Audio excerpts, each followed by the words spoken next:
Defense Secretary Mark Esper was already on thin ice with the White House when he broke with President Trump today on whether active duty military should be deployed to American cities to curb protests. I do not support invoking the Insurrection Act. In a remarkable press conference, the Pentagon chief contradicted Trump, who threatened days earlier to invoke a 200-year-old law and put troops on U.S. streets. The option to use active duty forces in a law enforcement role should only be used as a matter of last resort and only in the most urgent and dire of situations.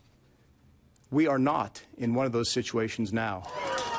As the military takes a larger role in confronting protesters in the nation's capital, around 1,600 active duty troops have been placed on standby in the Washington area.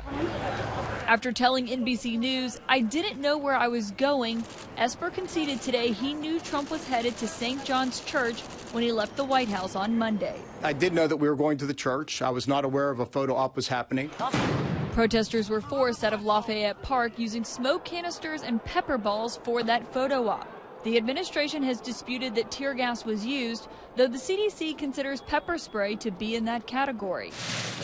The White House believes that moment mirrored Winston Churchill inspecting bombing damage during World War II. Churchill, we saw him inspecting the bombing damage. It sent a powerful message of leadership to the British people. Esper was already on shaky ground with the president, sources say, and today the press secretary refused to say if Trump had confidence in him. As of right now, Secretary Esper is still Secretary Esper, and should the president lose faith, we will all learn about that in the future. While Esper is distancing himself from that photo op, the president is defending it and dismissed the religious leaders who condemned it.